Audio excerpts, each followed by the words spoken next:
TIFU by trying to save a few cents on my electric bill, costing me $4,500. This happened a few months ago. I'm just wrapping up my final billing with insurance, so I now know the damage.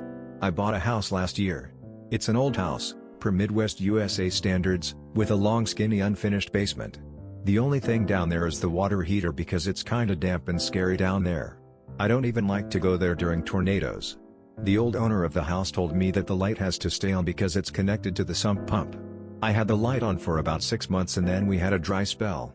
I shut the light off, thinking that I would save a little bit on the electric bill and I could just turn it back on if it rained. Cue about a month later, I wake up to my roommate knocking on my door. I open the door and he says, "Hey, you might want to come look at the basement." I'm like, why?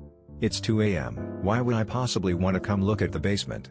My roommate is an alcoholic and has woken me up in the middle of the night for stupid shit that could have waited, so I was already annoyed. He ever so slowly explains that he went to the bathroom and heard water rushing into the basement, so he checked it out. He then repeated that I need to come see it. I go to look. Oh boy. The basement is almost completely full of water. There is maybe 1.5 feet of air between the surface of the water and the ceiling of the basement. It's steadily rising and only a few steps away from flooding into my home. I rushed to call somebody, anybody.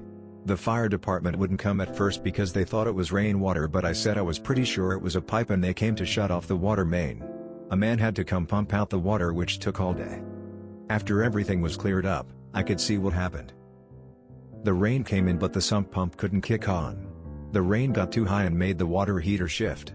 The shifting made the water intake pipe break. The broken pipe then flooded the rest of my basement. My insurance claims that the pipe broke due to wear and tear, so they barely covered anything. I'm stuck with about $4,000 that I have to pay, all because I wanted to save a few bucks over the period of a year. My water bill was about $500 for the cost of filling my basement up. $2,000 bill to empty the basement out. $2,000 for the plumber to fix the pipe and replace the water heater. I'm just a single mom with a mortgage. All I want to do is save money. Nope.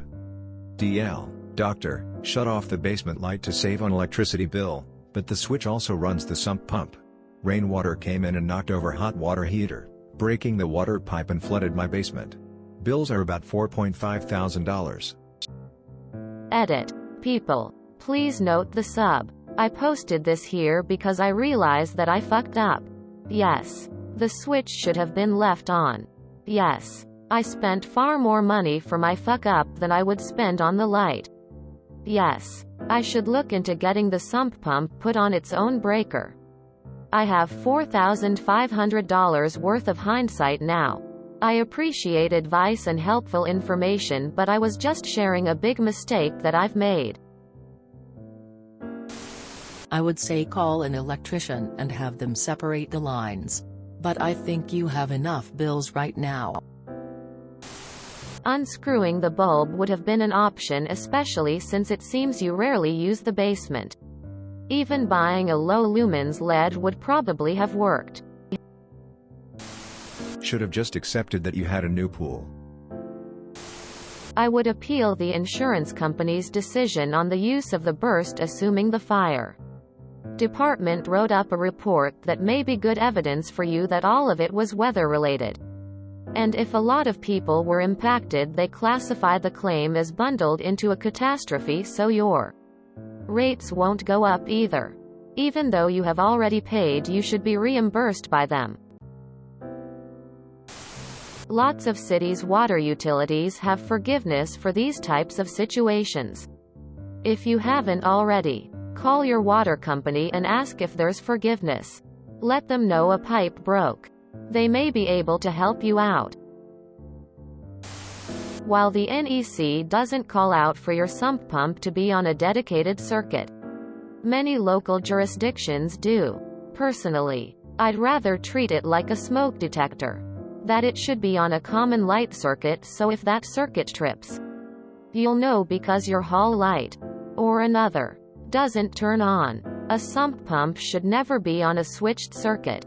Also, for the future, look into securing your water tank so it can't float. Not sure that earthquake straps are the right solution, but some sort of strap would work. I too own an old house. 1914, and one of its most unique features is the occasional indoor swimming pool during the spring run. Off. Insurance should have covered this. I would consider talking to a lawyer. It would be cheaper to talk to a lawyer and have him negotiate with your insurance company than it would be to just pay the bill. So, with $4,500 you turned your basement into an internal swimming pool with possible water heating. That's a hell of improvement in your house and a bargain. Rolling on the floor laughing. Always look at the bright side of life. Has anyone else noticed her screen name? How crazy it has light bulb in it lol.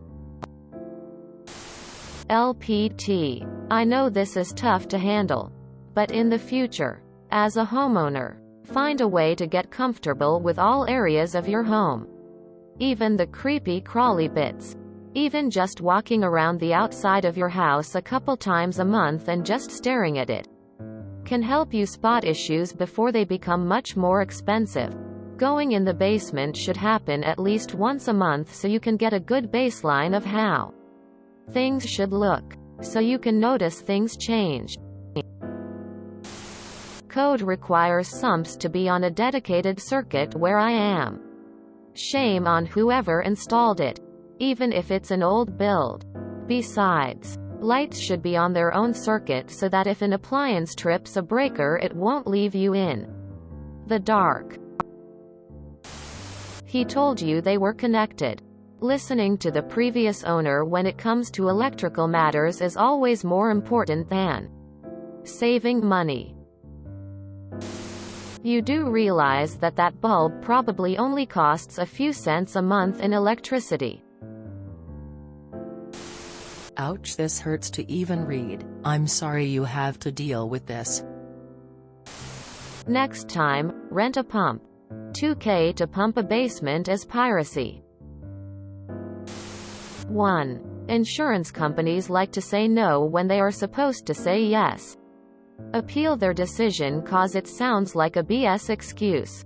It wasn't wear and tear, the heater moved due to an unforeseen incident, which is what insurance is. For point 2, you might want to have someone look at your basement for water damage. 3. Talk to your relator about what happened. It sounds like something wasn't disclosed that was supposed to be, especially since it's not code. The original owner should have disclosed it to begin with so that you could have it fixed or have the price of the house reduced. Point 4. Talk to your realtor about the inspection as well. The inspector is supposed to find things like this before you close. This is not all your fault. Other people have responsibility in this too. Namely the inspector and the previous owner. You may be able to contact your city or county about the water bill. Explain to them what happened. Usually water companies will reverse charges caused by a broken pipe. This being such an extreme situation, I would like to think they would reverse your charges. Even if you have already paid them. It's worth asking. As someone who dealt with basement flooding a few times before we put a sump pump in, your story is my worst nightmare come true. I've literally had dreams where I look down the stairs and the water is up to the ceiling down there. Maybe someday, once the sting of this expense fades, you should get an electrician to put the sump pump on its own circuit and not on the light circuit, so it can't ever get accidentally turned off in the future. I'm not an electrician, so I hope that makes sense. That's horrible. I have an old house and somehow my dishwasher, half the kitchen and washing machine are all on the same circuit. Standing rule is don't wash dishes while doing laundry. If you enjoyed this video, please check out our playlists full of similar content. Epic Aircast is like doom scrolling for your ears. Please like, share, and subscribe.